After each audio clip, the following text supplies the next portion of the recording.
série no livro de Apocalipse, continuando de onde nós partimos da semana passada. Semana passada nós concluímos o capítulo 10 e hoje nós vamos dar início ao capítulo 11 do livro do Apocalipse.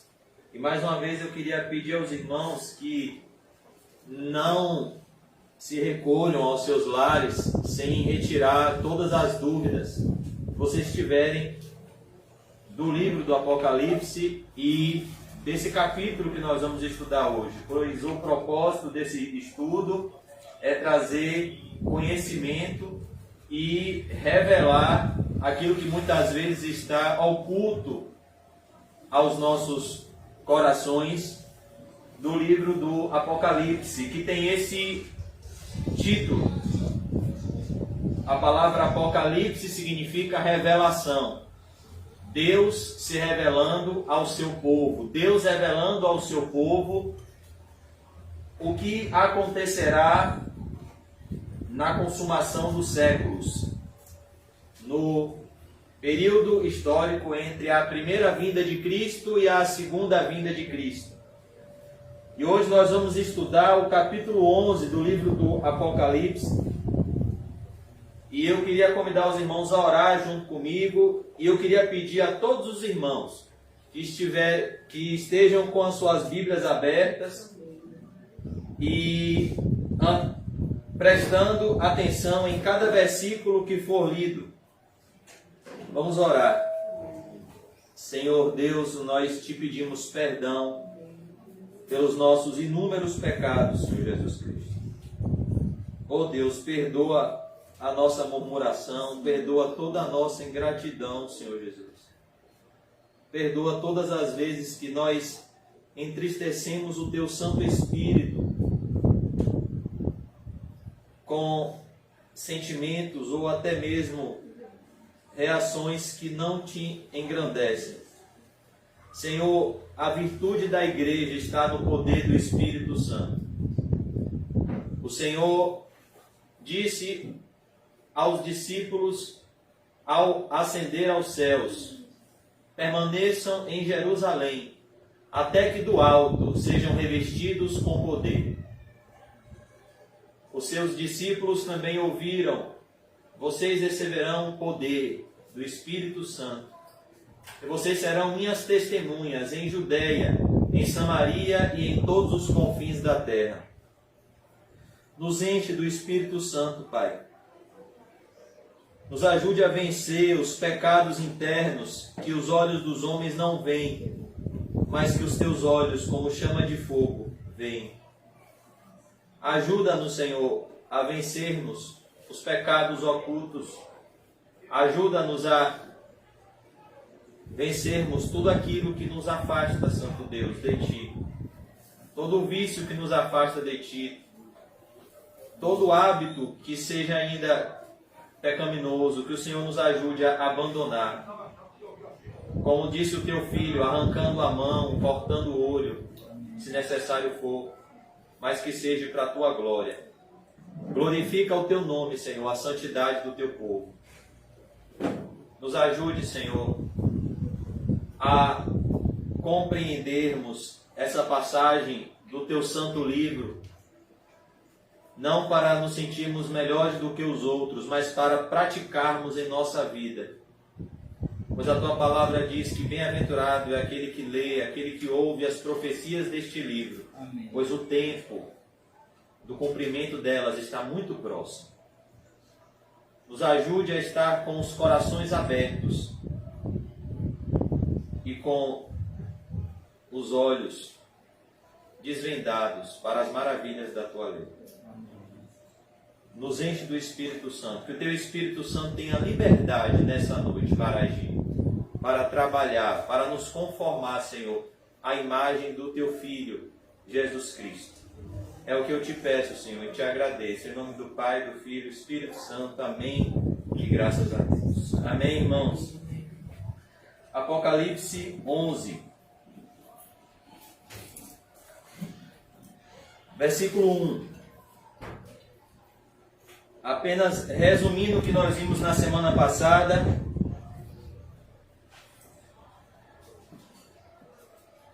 o resumo do capítulo 10 do livro do Apocalipse é: a igreja precisa interiorizar a palavra,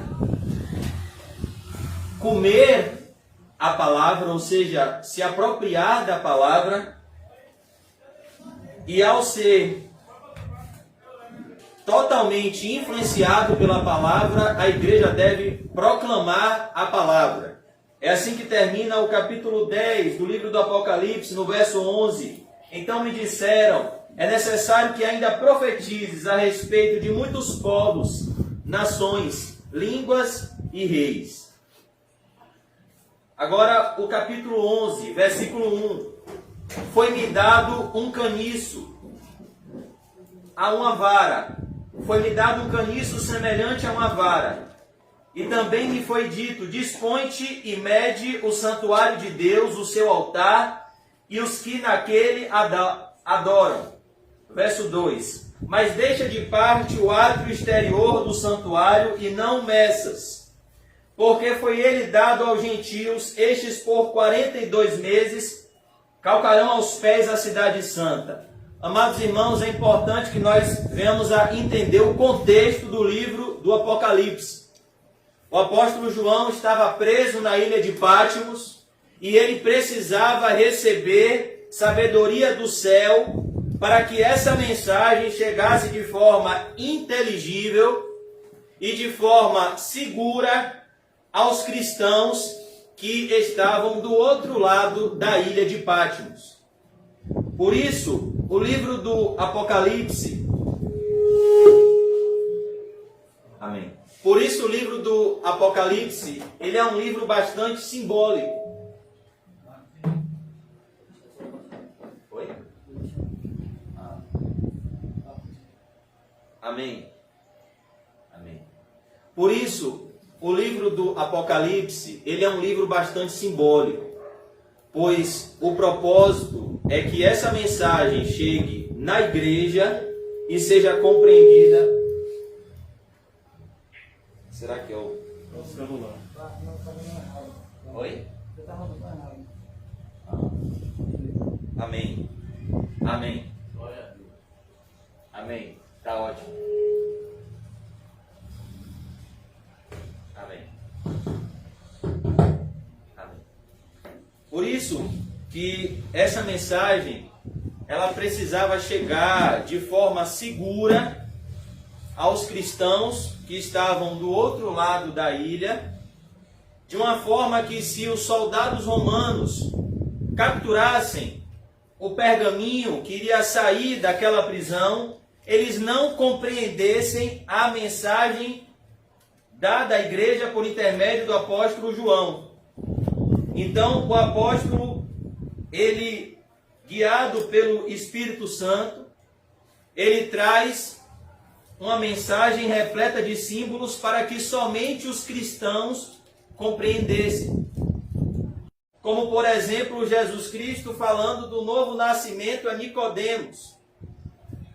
O Senhor Jesus disse a Nicodemos que ele deveria nascer de novo. Então Nicodemos não compreende a linguagem de Jesus. Então Jesus traz uma mensagem que Nicodemos já conhecia. Ele faz alusão a Ezequiel 36, onde Deus havia prometido purificar o seu povo por meio da água e por meio do Espírito Santo, onde Deus havia prometido dar ao seu povo um novo coração.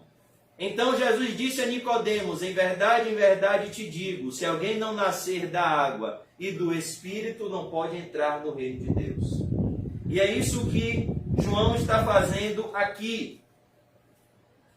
Há muitas interpretações da Bíblia sobre essa passagem do capítulo 11 de Apocalipse. Há pessoas que interpretam que esse santuário aqui, ele é físico, na cidade de Jerusalém. Isso vai acontecer de forma física. E que em Israel, na cidade de Jerusalém, vão aparecer duas testemunhas, Moisés e Elias. Aí uns dizem que Moisés vai ressuscitar, outros dizem não, virá alguém no mesmo espírito de Moisés. A mesma coisa falam de Elias. E, amados irmãos, a Bíblia não nos dá nenhuma margem para essa interpretação. O que nós vemos aqui é algo simbólico. O apóstolo João não está falando de um santuário que vai ser construído em Jerusalém. O apóstolo João está falando de um santuário que já existe nos 4 cantos da terra.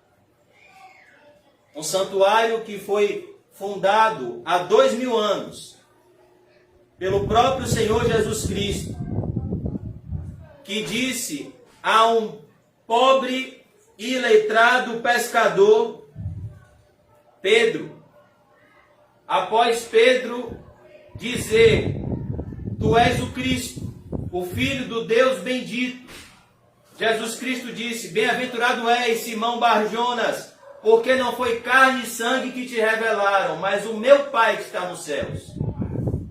Pedro, você é um fragmento de pedra. Sobre essa pedra que sou eu, Pedro, Jesus, edificarei a minha igreja, e as portas do inferno não prevalecerão contra ela. O que o apóstolo João está dizendo aqui, está falando aqui, é da igreja de Jesus Cristo, selada por Deus, separada por Deus, preservada por Deus e odiada pelo mundo. Esse é o enredo do capítulo 11 do livro do Apocalipse. Foi-me dado um caniço semelhante a uma vara. É importante que nós venhamos a entrar no texto. Eu queria que você pensasse no apóstolo João, tendo essa visão e recebendo de Deus esse instrumento, assim como Moisés recebeu um cajado. Ele está recebendo uma vara. Essa vara aqui, ela é simbólica. Portanto, o santuário descrito aqui é a igreja de Jesus Cristo. É um santuário espiritual, onde estiverem 2 ou mais reunidos em meu nome, ali eu me faço presente. Foi-me dado um caniço semelhante a uma vara. Agora perceba qual é o propósito dessa vara. E também me foi dito: dispõe-te e mede o santuário de Deus. Qual é o propósito dessa medição do santuário de Deus? O seu altar e os que naquele adoram. O propósito, irmãos, dessa medição é fazer uma santa separação. O propósito dessa medição aqui é separar os verdadeiros adoradores dos falsos adoradores, é separar a luz das trevas, o bem do mal, é separar aqueles que vivem como Caim e aqueles que vivem como Abel. O que nos é mostrado aqui é uma realidade, que existe a igreja visível aos homens, mas a igreja verdadeira, a igreja de Cristo, é a igreja invisível. Nos é dito na parábola das 10 virgens, que 5 virgens são prudentes, porém 5 virgens são nécias. Dentro da igreja visível, existe o joio e existe o trigo. E essa separação aqui, ela acontece no mundo espiritual. Muitas vezes, 2 pessoas podem estar sentadas uma ao lado da outra, mas pode haver uma grande separação do lugar em que elas estão diante do tribunal de Deus. E é esse o propósito dessa medição. Esse santuário aqui é o que está escrito em 1 Coríntios 3,16. A igreja de Cristo, o santuário de Deus, que sois vós, é santo. E se alguém tentar destruir o santuário de Deus, Deus o destruirá. E essa medição significa a separação entre o povo de Deus e os ímpios. Por isso que aqui ele diz: mede o santuário de Deus, o seu altar e os que naquele adoram. Deus conhece aqueles que são seus. A palavra do Senhor diz que o homem vê a aparência, mas Deus vê o coração. Verso 2: mas deixa de parte o átrio exterior do santuário e não o meças. O propósito aqui, amados irmãos, é mostrar uma separação. Mesmo dentro do santuário. O propósito aqui é mostrar uma separação entre aqueles que estão selados e guardados por Deus e aqueles que não estão. Porque foi ele dado aos gentios, ou seja, existe uma igreja que foi entregue ao mundo. Existe uma igreja apóstata que foi entregue aos ímpios. A ideia de gentio aqui, no contexto em que João está escrevendo, é a ideia daqueles que não conhecem a Deus. Então, o que ele está dizendo aqui é que existe uma falsa religião que irá crescer cada vez mais até a ascensão do anticristo. Porque ele foi dado aos gentios. Existem igrejas que são abandonadas por Deus e elas não são corrigidas. A Bíblia diz que nós somos disciplinados pelo Senhor para não sermos condenados com o mundo. Por isso que Spurgeon já dizia: a igreja que o mundo ama, Deus odeia. E a igreja que Deus ama, o mundo odeia e despreza. Não o meças, porque ele foi dado aos gentios. Ou seja, não marque. Eu não vou proteger essas pessoas. Estes, por 42 meses, perceba, esses 42 meses aqui significam 3 anos e meio. Esse período de tempo, ele não é literal. Esse período de tempo, ele é simbólico. Representa o período de tempo aonde os ímpios irão adentrar a igreja e irão calcar o Filho de Deus, ultrajar o Espírito Santo da graça de Deus e profanar o sangue da nova aliança. Esses 42 meses representa esse período de tempo aonde ímpios irão sujar o lugar que é chamado de santo. Os irmãos já leram Lucas 21, Mateus 24 e Marcos 13. E o Senhor Jesus vai falar de um episódio que irá anteceder a ascensão do anticristo. Ele vai falar do abominável da desolação. Está lá em Mateus 24, 15. Ele vai dizer assim, que está escrito no profeta Daniel: quem lê, entenda. Esse abominável desolador, ele não fala de um evento histórico sozinho, pois existem vários períodos da história onde esse episódio acontece. Esse abominável desolador fala de algo que acontece no mundo espiritual, o santo sendo tratado como profano. Então, o Senhor Jesus diz: quando vocês veem isso acontecendo, quando vocês veem a maldade entrando na igreja, quando vocês veem a apostasia crescendo na igreja, saiba, Jesus está voltando e o anticristo está ascendendo. É isso que significa.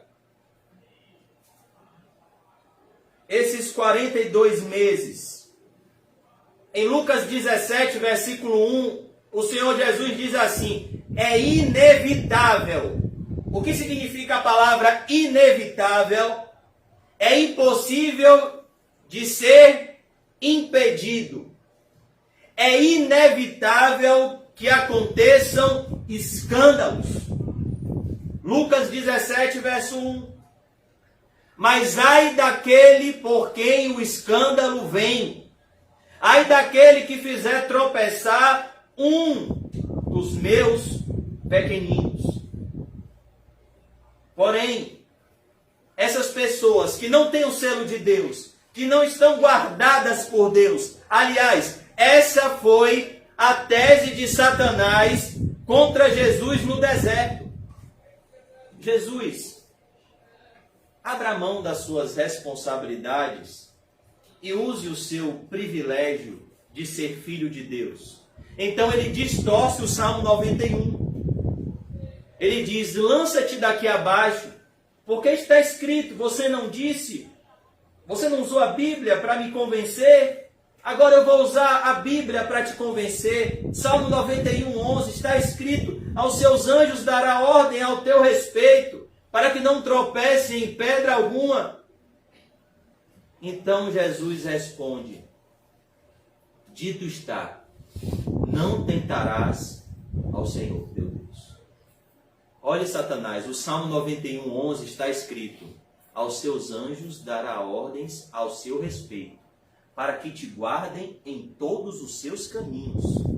Sabe o que quer dizer o Salmo 91, Satanás? Enquanto eu estiver temendo a Deus e obedecendo a Deus, a palavra de Deus, que não mente, que não falha, garante a proteção de Deus sobre a minha vida. Mas no momento em que eu abuso da bondade de Deus, e que eu perco o temor de Deus, e me afasto dos caminhos de Deus, Ele não garante a sua presença fora dos seus santos caminhos. Não tente ao Senhor teu Deus. Você viu o que aconteceu quando você tentou a Ele? E o que aconteceu com você, Satanás? Por isso que o que nós vemos aqui é justamente isso.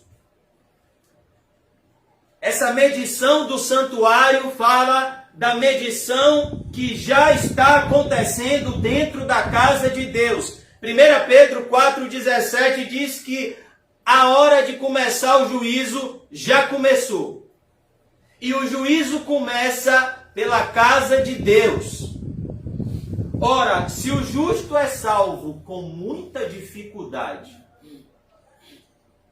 imagine o que acontecerá com o ímpio e o pecador naquele grande dia.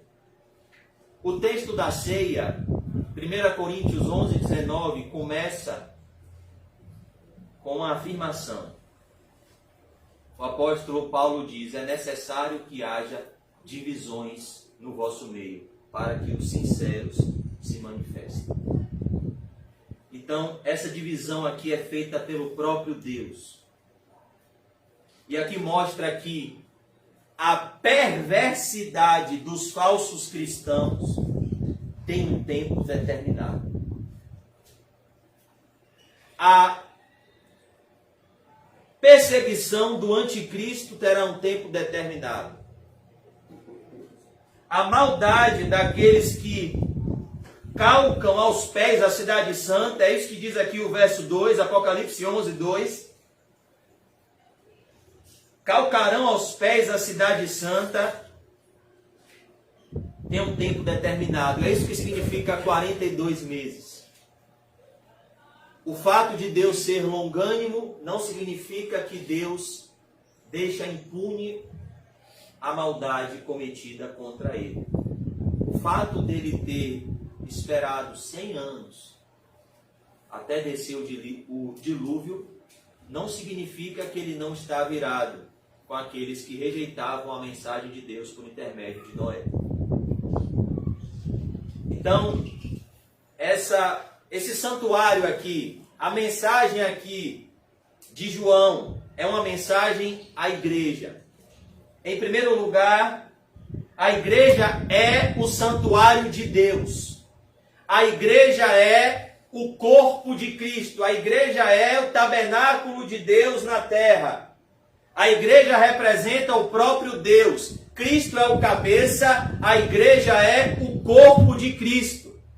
Então, o propósito aqui de mostrar a medição desse santuário é mostrar o total controle de Jesus Cristo sobre a sua igreja. Como está escrito em Apocalipse capítulo 2, ele que passeia no meio dos candeeiros de ouro, ele tem as 7 estrelas nas suas mãos. Ele tem os pastores nas suas mãos. Ele controla a sua igreja nas suas mãos. E aqui nós vemos que nem todo aquele que diz Senhor, Senhor, entrará no reino dos céus. Existem pessoas que são excluídas da medição de Deus. Porque para estar no santuário de Deus é necessário que haja arrependimento. É necessário que haja separação. Está escrito em 1 Pedro 1,15. Assim como é santo aquele que vos chamou, sejam santos em todo o vosso procedimento de vida. Como está escrito, sede santos, como eu sou santo. Hebreus 12,14 diz, sem santificação, ninguém verá ao Senhor. Hebreus 12,15 diz que não haja em vós nenhuma raiz de amargura que brotando vos perturbe e contamine a muitos. Hebreus 12,16 diz que não haja nenhum impuro ou profano como Esaú, que trocou o direito de primogenitura por um prato de lentilhas e depois, querendo herdar a bênção, buscou o arrependimento com lágrimas, mas não achou. Tem uma das coisas que a igreja de Cristo não pode perder, é a santidade. A santidade é a joia da igreja, a santidade é a joia do cristão. Por isso que se tem algo que o cristão deve lutar, é para ser santo. Se tem algo que a igreja deve lutar, é para ser santa. A Bíblia diz que Cristo amou a igreja, Efésios 5:25, e se entregou por ela, para apresentar a igreja diante de Deus Pai, sem ruga, nem mancha, nem mácula. O propósito de Jesus ter derramado seu sangue na cruz é santificar a igreja. E é por isso que o apóstolo Paulo diz, um pouco de fermento na igreja leveda toda a massa. Então, por mais que os homens pequem, e muitas vezes passe desapercebido na igreja, aquele que tem olhos como chama de fogo, enxerga tudo. E ele disse, João, toma uma vara e mede o santuário de Deus. Está tudo sobre o meu alcance. Está tudo debaixo da minha soberania. Existem aqueles que estão dentro do santuário, eles estão com vestes brancas.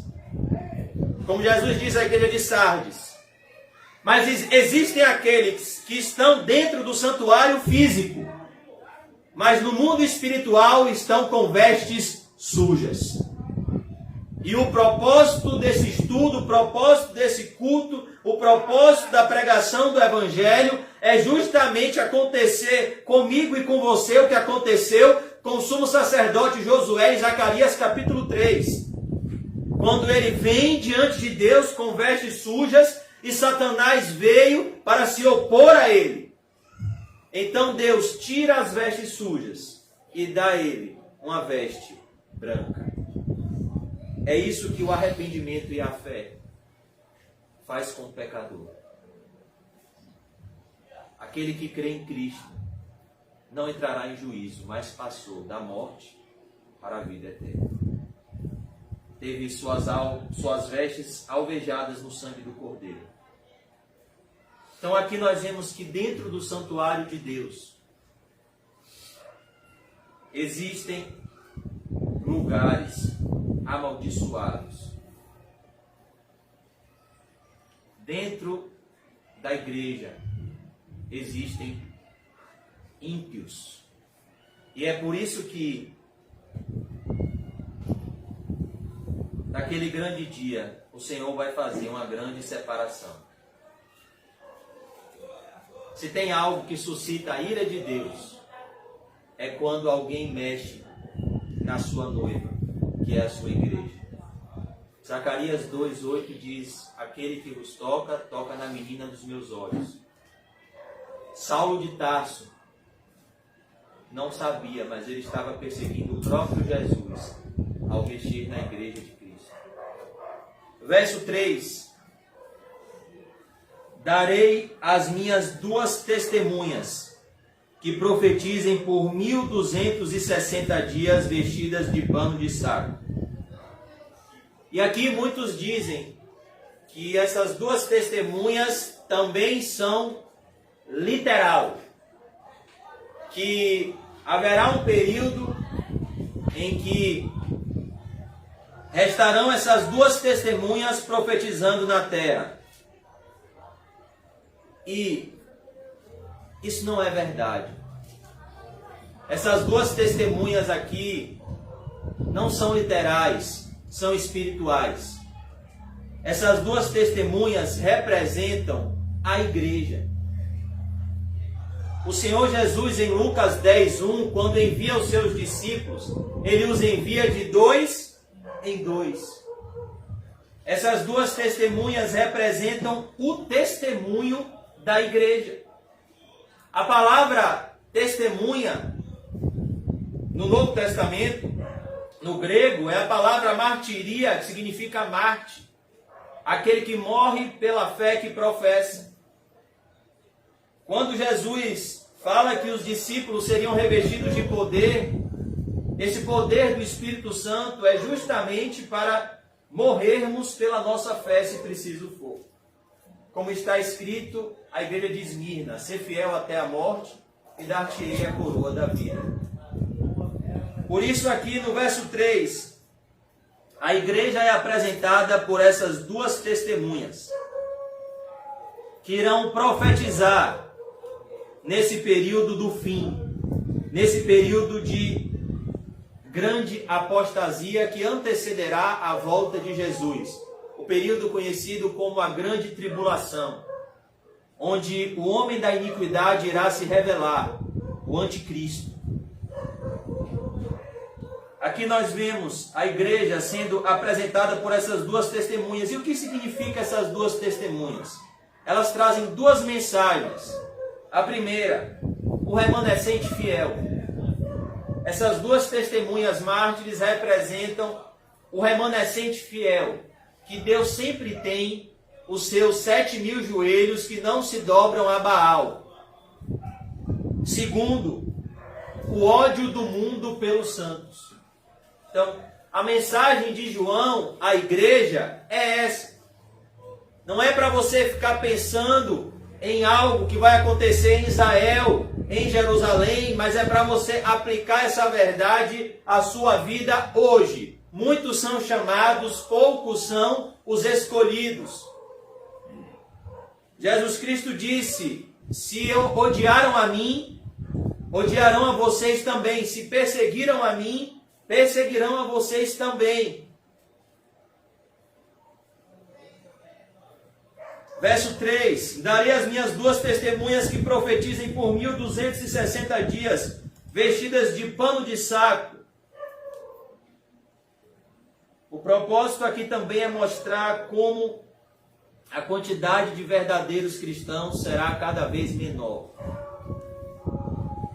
Verso 4. Gostaria que os irmãos prestassem atenção na Bíblia e lessem comigo cada versículo. São estas as 2 oliveiras e os 2 candeeiros que se acham em pé diante do Senhor da terra. o Senhor Jesus apresenta a igreja em forma de candeeiro no início do Apocalipse, no capítulo 1. E aqui ele apresenta a igreja em forma desses dois candeeiros e dessas duas oliveiras. Assim como ele traz a ideia do santuário, lá do profeta Ezequiel, no capítulo 40, ele traz essa ideia do santuário de Deus, da medição do santuário de Deus. Aqui no verso 4, essas duas oliveiras são extraídas do livro do profeta Zacarias. Eu queria convidar os irmãos a irem comigo lá, Zacarias 4:1.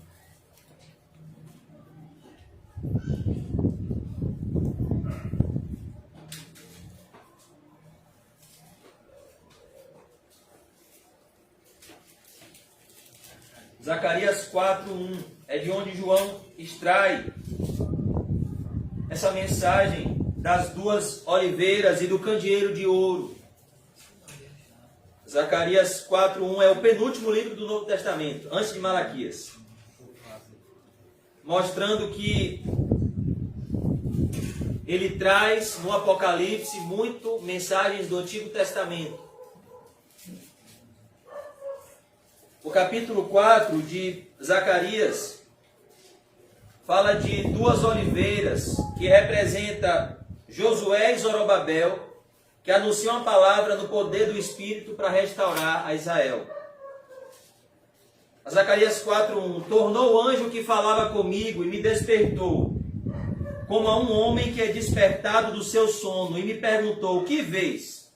Respondi: olho, e eis um candelabro todo de ouro e um vaso de azeite em cima com as suas 7 lâmpadas e 7 tubos, um para cada uma das lâmpadas que estão em cima do candelabro. Falando da igreja. Junto a este, 2 oliveiras. Aqui já fala da mensagem trazida pela igreja. A mensagem que seria trazida no contexto aqui por Josué e Zorobabel. Junto a este, 2 oliveiras. Uma à direita do vaso do azeite e outra à sua esquerda. A mensagem de Deus trazida pelos seus servos no poder do Espírito Santo. Então perguntei ao anjo que falava comigo: meu Senhor, o que é isto? Verso 5, Zacarias 4:5. Respondeu-me o anjo que falava comigo: não sabes tu que é isto? Respondi: não, meu Senhor. Prosseguiu ele e me disse: esta é a palavra do Senhor a Zorobabel. Olha qual é a mensagem através dessa visão. Não por força, nem por poder. Algumas traduções dizem não por força, nem por violência, mas pelo meu espírito. Ou seja, não confiem na força do braço de vocês. Não confiem na sabedoria de vocês. Maldito é o homem que confia no homem. Dependam inteiramente do Espírito Santo. Mas pelo meu Espírito, diz o Senhor dos Exércitos: quem és tu, ó grande monte, diante de Zorobabel? Serás uma campina, mostrando o que são os obstáculos na vida de um servo de Deus. Quando ele está cheio do Espírito Santo, eles se tornam pequenos. Por mais que pareçam gigantes, quando estamos cheios do Espírito Santo, os gigantes diminuem diante do grande eu sou. Foi assim que Golias caiu diante de Davi, no poder do Senhor dos Exércitos. Diante de Zorobabel serás uma campina, porque ele colocará a pedra de remate em meio a aclamações. Haja graça e graça para ela.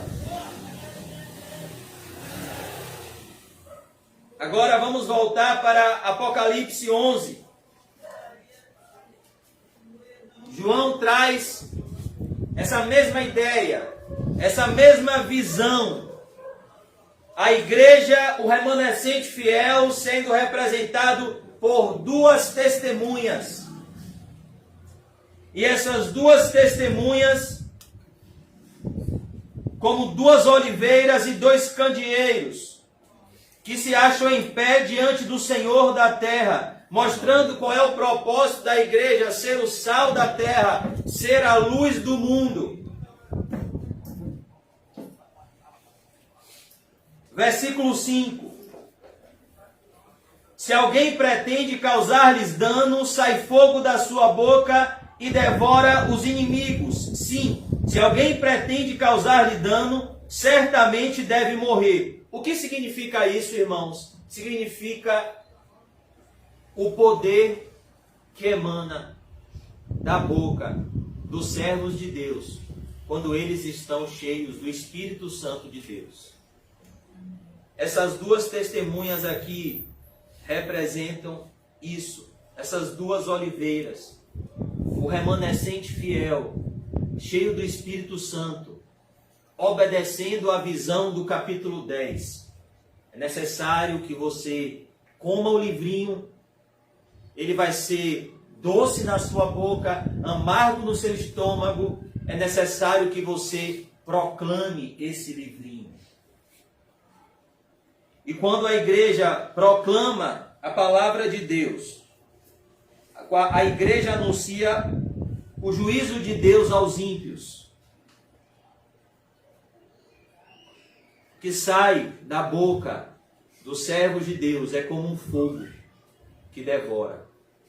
Jeremias ouve o Senhor dizendo: Jeremias, não é a minha palavra como um fogo e como um martelo, Jeremias, que esmiuça a penha. Em Jeremias 5,14, Deus fala que da boca de Jeremias sairia fogo. E esse fogo fala da mensagem de Deus, que traz um fogo purificador para os santos e destruidor para os ímpios. Isaías 54:17 diz assim: toda arma forjada, que é uma arma forjada, é uma arma que foi preparada. Toda arma forjada contra ti não prosperará. Olha que coisa. Toda acusação, toda língua que se levante contra você, o Senhor a devorará. Essa é a herança dos servos do Senhor. Isaías 54:17. Então, capítulo 5, olha o que diz, o versículo 5. Se alguém pretende causar-lhes dano, sai fogo da sua boca e devora os inimigos. Sim, se alguém pretende causar-lhes dano, certamente deve morrer. Isso daqui mostra que um cristão é imortal até que se cumpra o propósito dele aqui na terra. O apóstolo Paulo, em 2 Coríntios 1:8, se desesperou da sua própria vida. Ele disse: quando eu estive na província da Ásia, eu me desesperei da minha própria vida. Mas então eu me lembrei que eu sirvo a um Deus que ressuscita os mortos. Se eu morrer, o meu Deus me ressuscita. E muitas vezes os servos de Deus são colocados em situações perigosas. Mas aqui é dito: se alguém tentar causar-lhes dano, certamente deve morrer.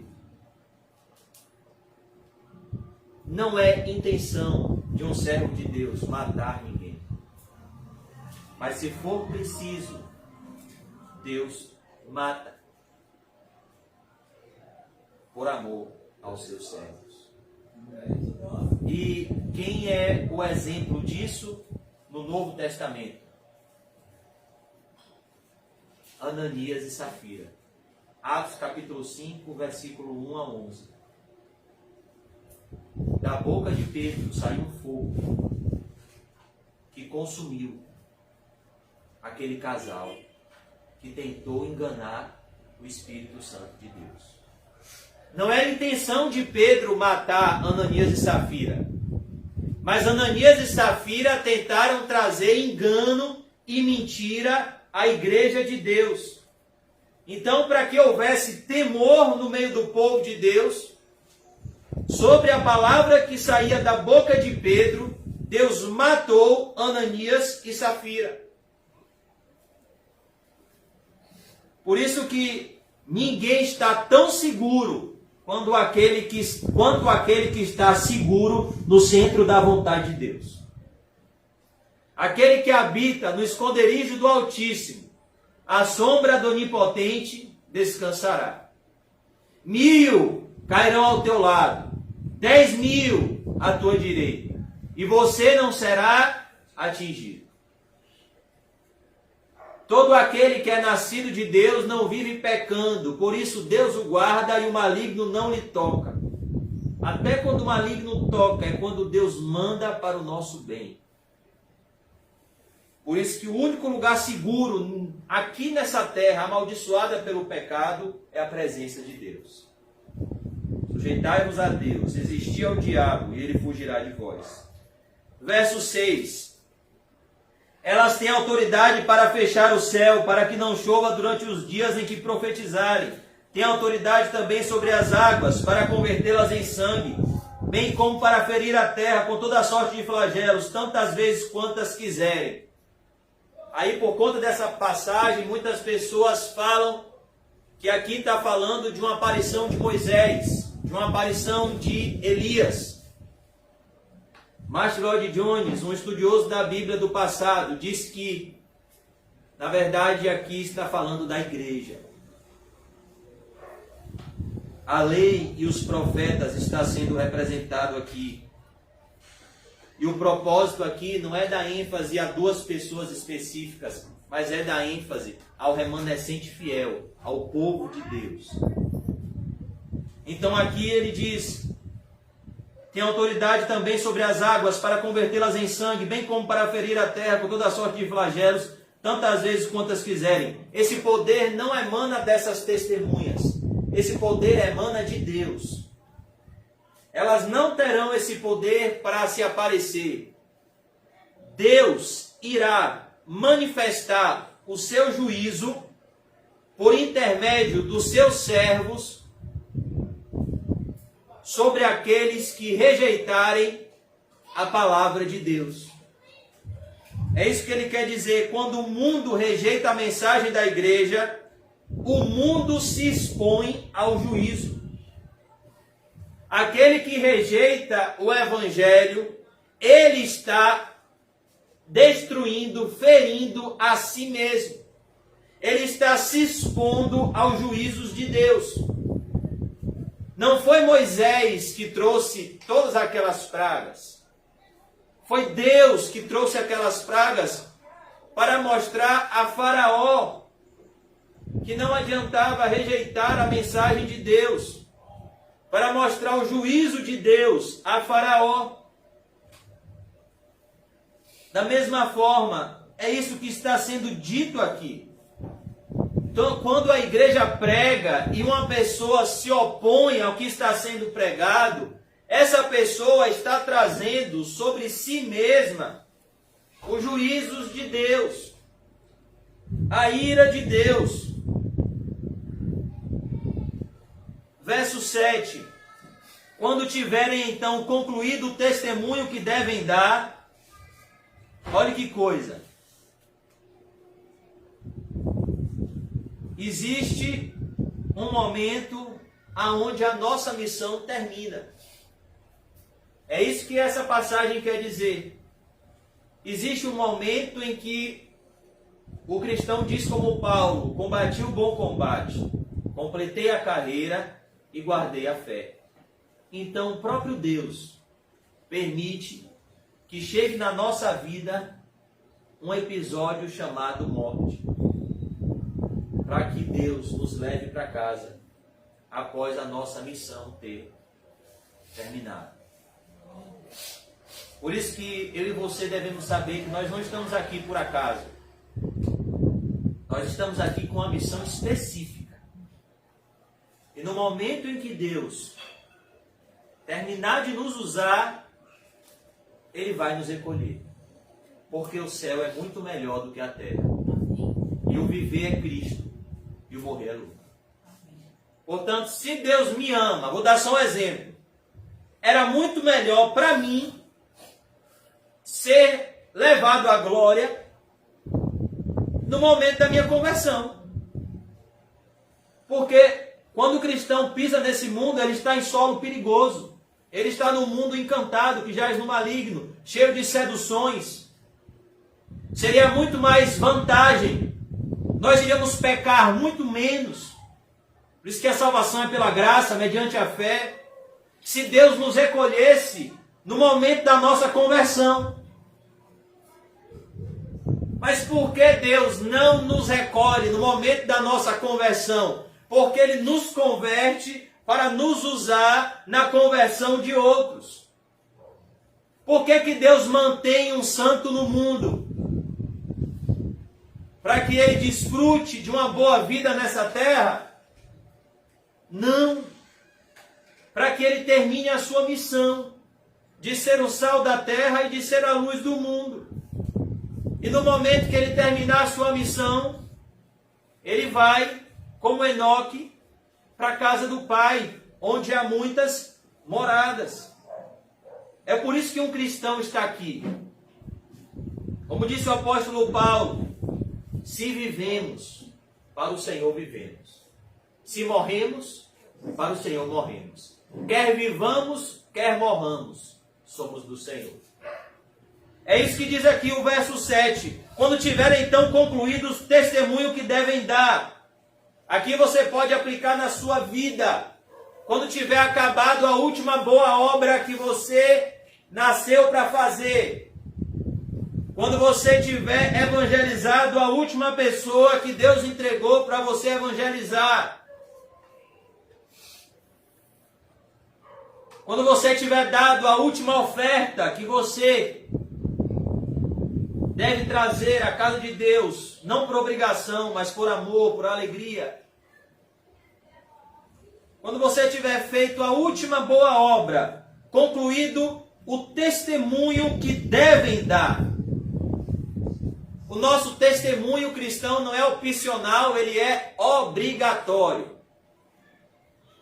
Jesus Cristo disse, se me confessarem diante dos homens, eu confessarei diante do meu Pai que está nos céus. Se me negarem diante dos homens, eu o negarei diante do Pai que está nos céus. Que devem dar. A besta que surge do abismo pelejará contra elas. A Bíblia diz que o mistério da iniquidade já opera. O espírito do anticristo sempre esteve no mundo. Mas vai existir um momento, e ele está chegando, aonde o espírito do anticristo vai se encarnar na figura de um homem. Assim como o próprio Deus se encarnou, vai existir uma figura que vai ser a encarnação da oposição a Deus, o anticristo. Aquele que se opõe a Deus e a tudo que lhe é objeto de culto. A besta que surge do abismo, porque esse homem vai sair de onde ele veio, das trevas, do inferno. Ele é um homem da iniquidade. Pelejará contra elas e as vencerá e matará. A mensagem aqui é: o anticristo vai matar muitos cristãos. Muitas vezes Deus nos livra da morte, outras vezes Deus nos livra na morte. Porque o viver é Cristo e o morrer é lucro. E as vencerá e matará. Mas o que nós vamos ver aqui, irmãos, é que o triunfo do mundo sobre a igreja, ele é ilusório, ele é temporário, e ele é aparente. O mundo inteiro jaz no maligno. A igreja de Cristo, ela é indestrutível. Já tentaram fechar ela há 2000 anos. O espírito do anticristo está tentando fechar ela. Satanás está tentando fechar ela. Mas a igreja de Cristo não pode fechar. Porque Jesus Cristo, que é Deus, disse: as portas do inferno não vão prevalecer contra a minha igreja. Então não há principado, não há potestade, não há oposição, não há César, não há ninguém que possa destruir a igreja que Deus fundou. Embora pareça que o mundo está triunfando, o verdadeiro triunfo está sobre a igreja de Jesus Cristo. A igreja de Cristo é sempre vencedora, porque Cristo sempre nos conduz em triunfo. Até quando perdemos, nós ganhamos. Até quando choramos, nós nos alegramos. Porque bem-aventurados são os que choram, eles serão consolados.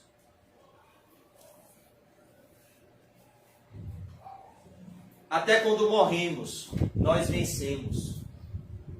Porque um cristão, quando morre, somente o seu corpo vai para a sepultura, mas a sua alma vai para o paraíso de Deus. Jesus disse: eu sou a ressurreição e a vida. Aquele que crê em mim, ainda que morra, viverá eternamente. Verso 8: e o seu cadáver ficará estirado na praça da grande cidade, que espiritualmente se chama Sodoma e Egito, onde também o seu Senhor foi crucificado. O que significa isso? Deus expõe os seus servos a situações constrangedoras, para que através dessas situações a sua luz possa brilhar. De tal maneira que um homem do passado disse: o sangue dos mártires Tertuliano é a sementeira da igreja. Nunca houve tantas conversões verdadeiras, a igreja de Cristo nunca cresceu tanto quanto sob a espada de Nero. Por quê? Porque o fogo purifica o ouro e a provação purifica o cristão. Quando as pessoas iam para o Coliseu ver aquele cenário horrível de cristãos sendo mortos, na verdade, Deus usava aquele momento para trazer muitos à fé em Jesus Cristo. Porque naquele momento, eles viam algo diferente. Eles viam pessoas felizes diante do grande e maior inimigo do homem, a morte. Diz a história que as pessoas iam ver o sacrifício dos cristãos, e quando os cristãos estavam morrendo, eles estavam cantando, eles estavam sorrindo. E então a pessoa que estava lá, que tinha entrado naquele Coliseu, um lugar parecido com a Fonte Nova aqui em Salvador, a pessoa estava lá na arquibancada, tinha entrado no Coliseu com o propósito de escarnecer. O Espírito Santo usava aquele momento para trazer à consciência delas a seguinte realidade: eu não me comportaria dessa forma diante da morte, não. Se eu morresse hoje, se um leão viesse em cima de mim hoje, eu não cantaria, eu não daria sorrisos, eu iria me desesperar. Então as pessoas iam saber, com Pedro, com Paulo, que Jesus era esse, que dava essa paz na hora da morte. Então, À medida que um cristão morria, outros cristãos nasciam. Porque Deus é glorificado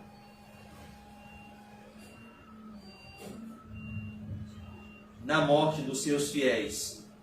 Agradável é, preciosa é, à vista do Senhor, a morte dos seus fiéis. Quando Estevão estava morrendo, Jesus ficou como?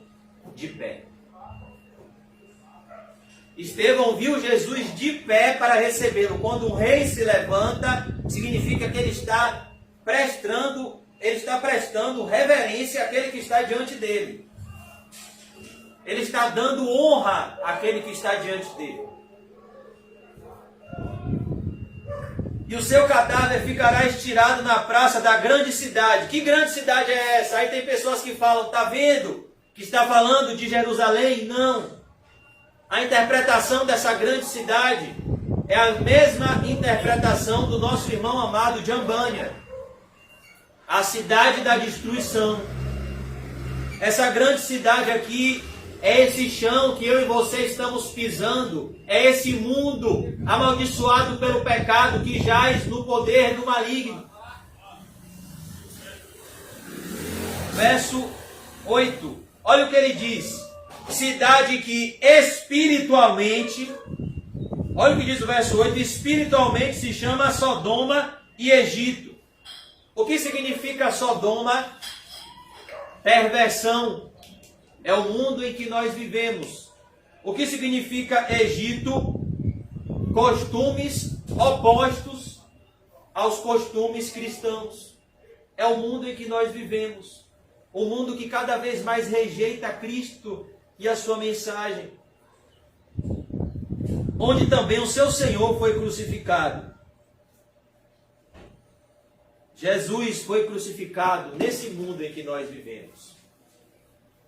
Com pessoas. Ele foi crucificado por pessoas que têm a mesma forma de pensar desta sociedade em que nós vivemos. Por isso a Bíblia diz, não vos conformeis com este século, mas transformai-vos pela renovação do vosso entendimento. Aquele que segue o curso deste mundo, aquele que não segue os padrões de Deus, se estivesse diante de Jesus, iria gritar também, crucifica-o, crucifica-o. Verso 9, aqui nós vemos qual é o sentimento do mundo sobre você, se você é um cristão. Sabe o que a Bíblia diz em Efésios 2? Que o príncipe das potestades do ar, Satanás, e os seus anjos caídos, são o espírito que agora atua nos filhos da desobediência. Irmão José, o que significa isso? Quem está desobedecendo a Deus está com o espírito operando dentro dele. Espíritos imundos. Como nós vimos aqui na pregação de domingo. Quem estava na sinagoga que Jesus pregou, lá em Lucas 4:31, um homem possesso de um espírito imundo. Um homem possesso de vários demônios.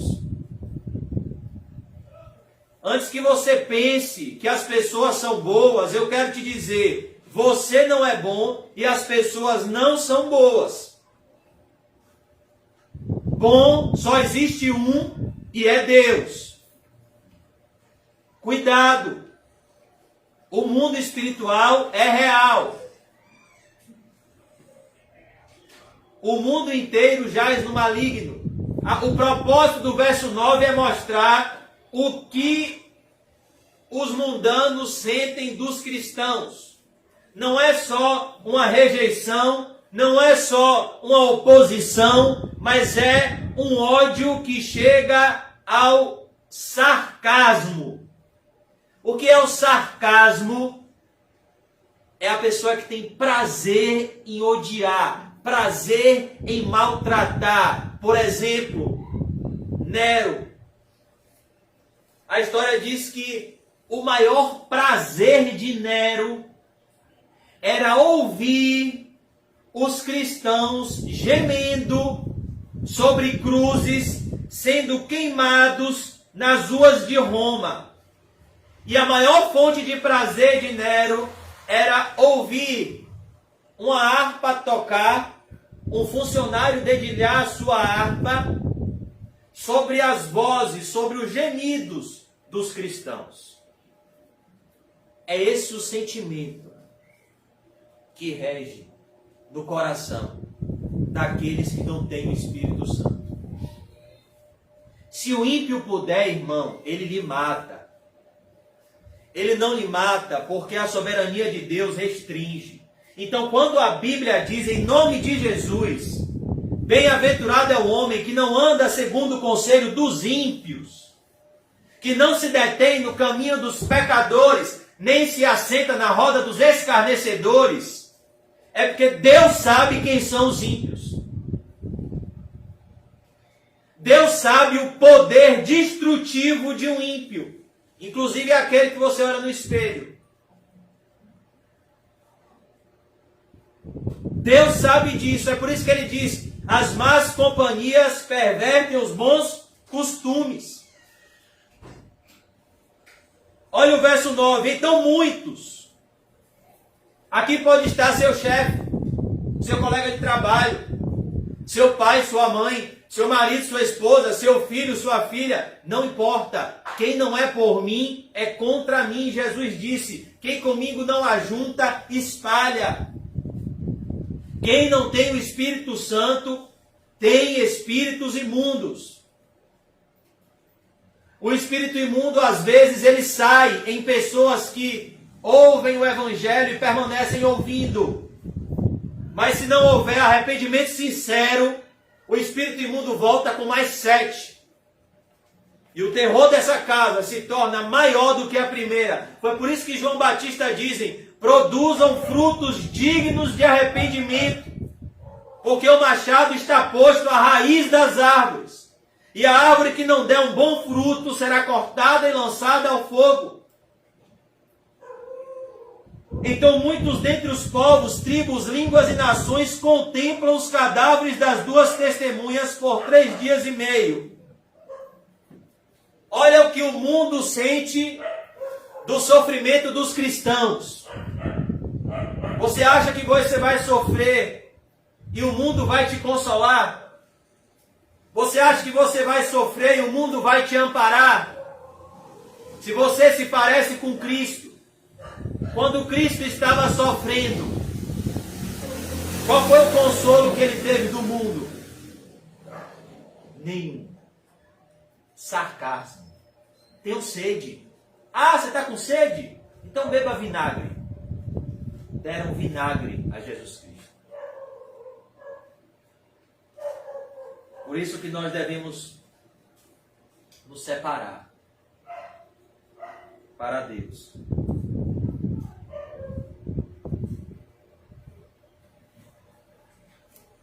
E não permitem que esses cadáveres sejam sepultados. Ou seja, Deus não permite o sepultamento desses cristãos. O que Deus está querendo mostrar aqui, irmãos, é a diferença entre a morte de um justo e a morte de um cristão. Ele quer enfatizar aqui a ressurreição da igreja e o desespero do mundo diante do juízo final. Os que habitam sobre a terra se alegram por causa deles. Olha qual é o sentimento do mundo.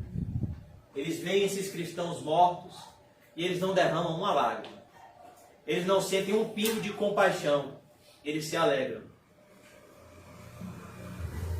Realizarão festas e enviarão presentes uns aos outros. Irmãos, vocês estão lendo isso aqui? Por se multiplicar a maldade, o amor de muitos se esfriará. Cadê o amor? É o retrato da sociedade antes da volta de Jesus. Olha o que está sendo dito. Cristãos estão mortos em praça pública, essas pessoas, ao invés de sentirem compaixão, elas estão sentindo profunda alegria. A tal ponto de tirar dinheiro do bolso e dizer, rapaz, eu vou comprar um presente para você. Por quê? Porque aquele que nos atormentava morreu. Um cristão verdadeiro é uma picada na consciência do mundo, do ímpio. Porque quando o ímpio vê um homem, uma mulher santa passando, ele pensa, se ele e ela está indo para o céu, eu estou indo para o inferno. Se isso que eles pregam é verdade, eu estou frito. Se os adúlteros não herdarão o reino dos céus, eu não vou entrar. Se os avarentos não herdarão o reino dos céus, como esse rapaz aí diz, eu não vou entrar. Então o que o mundo sente dos cristãos é o quê? Ódio. Se o mundo pudesse, ele extinguia os cristãos. O propósito do mundo é fazer com que os cristãos não tenham voz.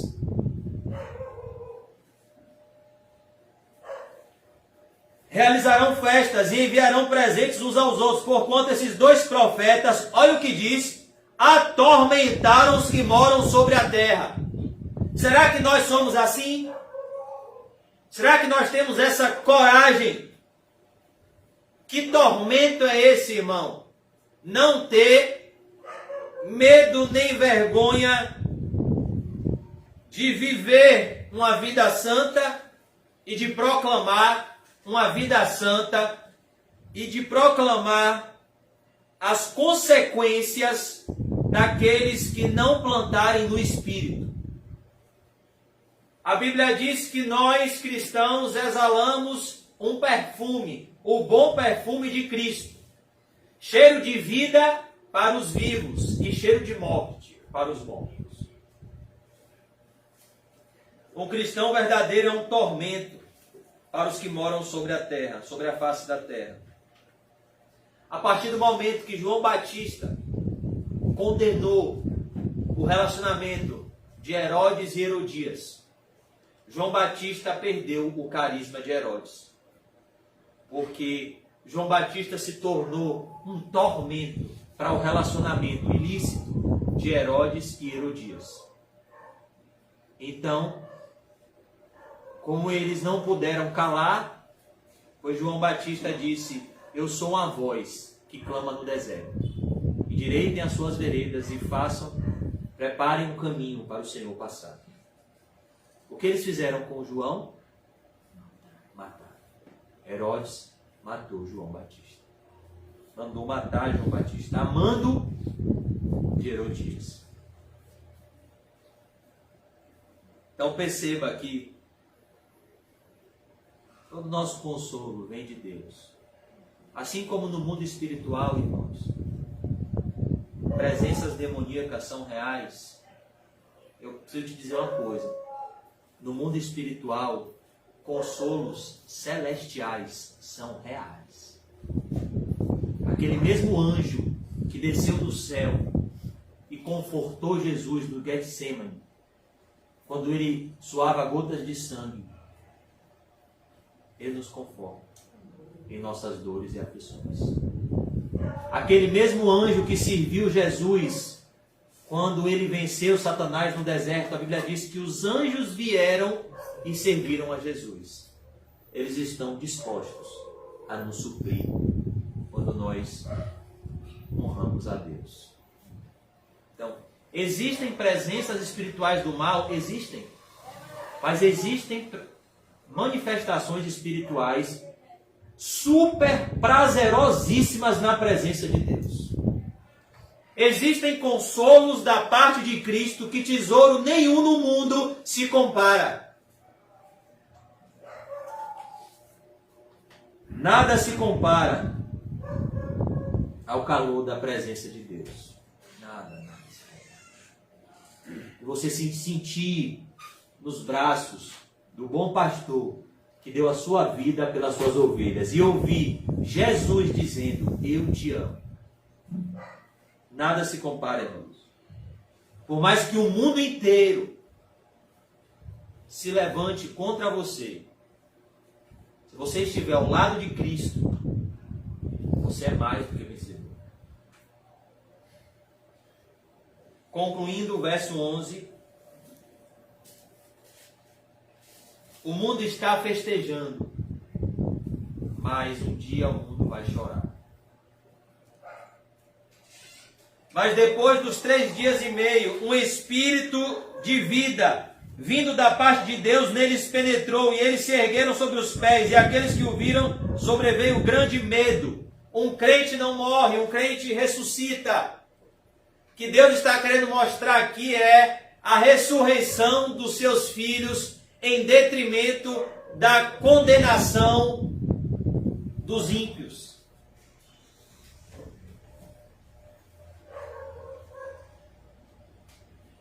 E aqueles que os viram sobreveio grande medo. Verso 12. E as 2 testemunhas ouviram grande voz vinda do céu, dizendo-lhes: subi para aqui.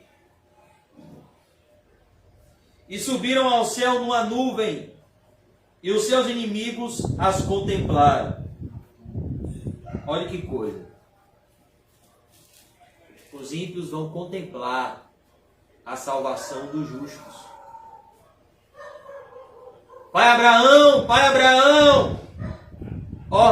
ordena Lázaro que molhe a minha língua, porque estou atormentado nesta chama.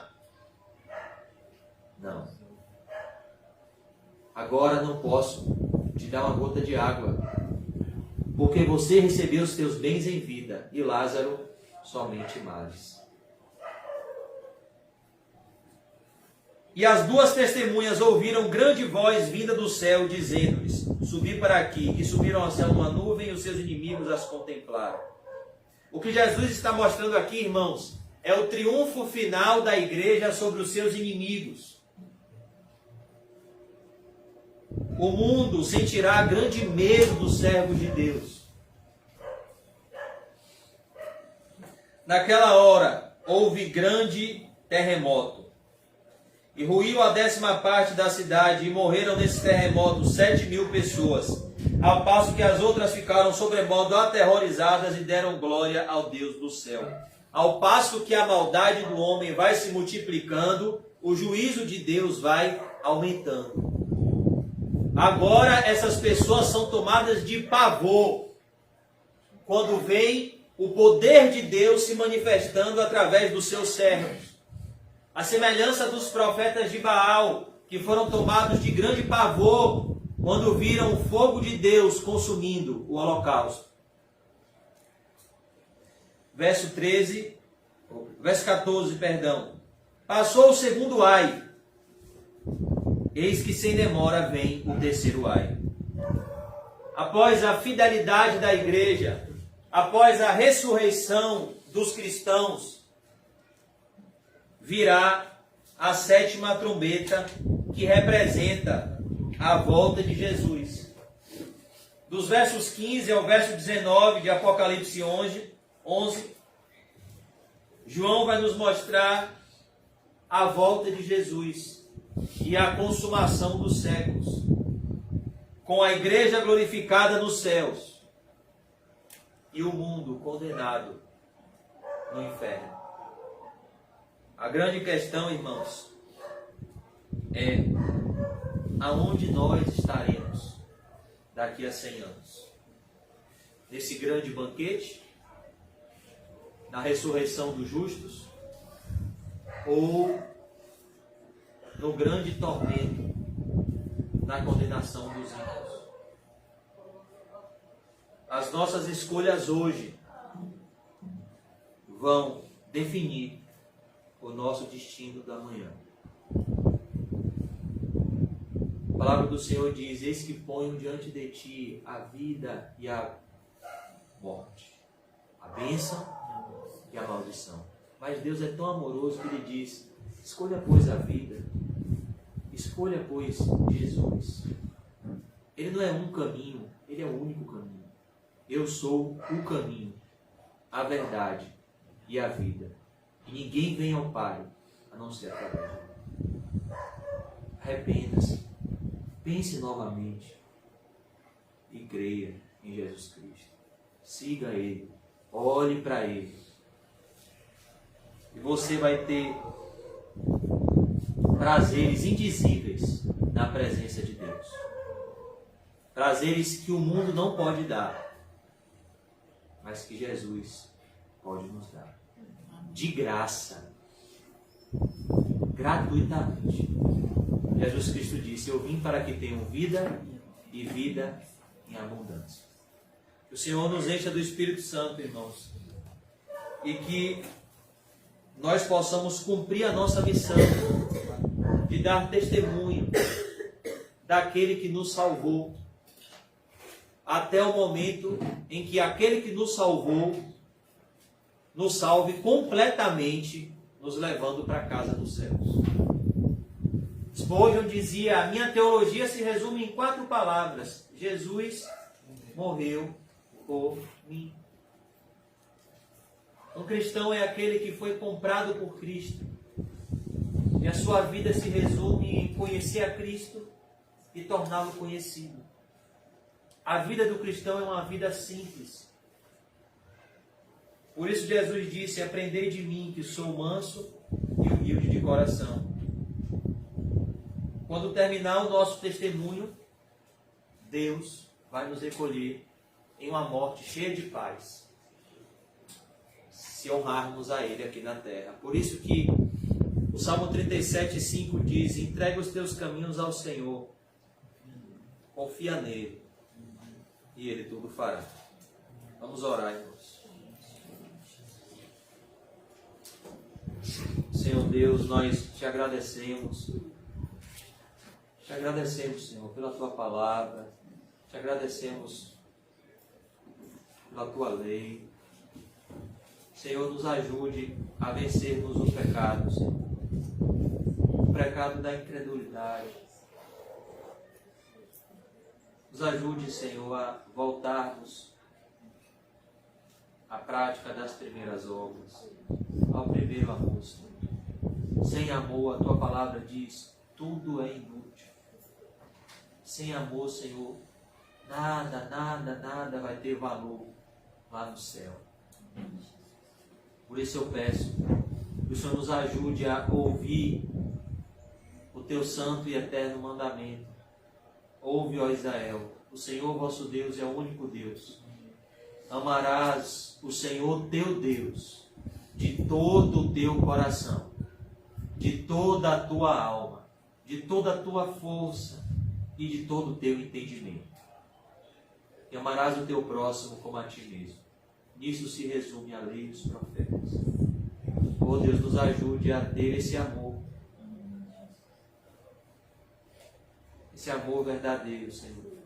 Para que possamos testemunhar,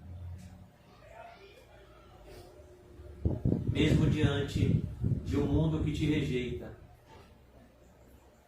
possamos testemunhar esse tão grande amor que nos salvou, essa tão grande graça que nos libertou do cativeiro do pecado. Nos ajude a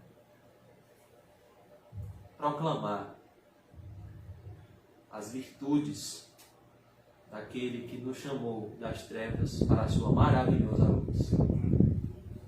Nos ajude, Senhor, a fazer todas as coisas debaixo de oração. Nos despede em paz, transforma o nosso interior, Senhor. Nos dá um encontro verdadeiro contigo, como o Senhor deu a Jacó no vale de Jaboque. Que nessa noite, cada pessoa que está aqui sinta o teu toque e sinta a tua presença no lugar secreto de oração. Que essa seja uma noite, Senhor, de se derramar na tua presença, que é a melhor coisa desse mundo. Não nos deixe trocar a tua presença por nada, Senhor. Não queremos os teus presentes, queremos a tua presença. Amém. Dai-nos a tua presença e ela nos basta. Queremos o Senhor, Pai. E o Senhor é revelado na pessoa de Jesus. Por isso, dai-nos, Senhor, desse pão vivo que desceu do céu. Alimenta-nos com esse pão, para que o nosso coração esteja farto com o pão da vida e não cobice os manjares do mundo. Nos ajude, Senhor, a nos alimentar da Tua mesa, a fim de que não sejamos atraídos pelos banquetes de Satanás. A Tua palavra diz que cada um é engodado, cada um é traído pela sua própria concupiscência. Por isso, nos ajude, Senhor, a sermos satisfeitos em Ti e para a Tua glória. Enche-nos de paz, porque o Senhor Jesus é o príncipe da paz. E mesmo diante, Senhor, da pior tormenta, o Senhor é poderoso para nos dar a paz que excede todo o entendimento. Despejamos aos Teus pés nessa noite toda a nossa ansiedade, Senhor. Apresentamos diante de Ti tudo que nos preocupa, todos os problemas, todos os desafios que temos, problemas na família, problemas no trabalho, problemas, meu Deus, com pecados pessoais. Apresentamos tudo a Ti, Jesus, e confiamos no Senhor. Entregamos toda essa ansiedade que está nos sufocando aos Teus pés, na certeza de que o Senhor carrega todas elas e nos ajuda com o Seu jugo suave e com o Seu fardo que é leve. Oh Deus, eu peço não que o Senhor nos livre dos problemas, pois eles são inevitáveis. O Senhor disse que no mundo teríamos aflições, mas que o Senhor nos dê a Tua companhia, nos fazendo passar por cada aflição para a Tua glória. Pois o Senhor disse, o meu fardo é leve e o meu jugo é suave. Obrigado por tudo, Senhor. Em nome do Pai, do Filho e do Espírito Santo. Amém. Graças a Deus. Amém, irmão. Ao seu irmão cumprimento santo. E diga para ele, não ande ansioso, você tem um Pai.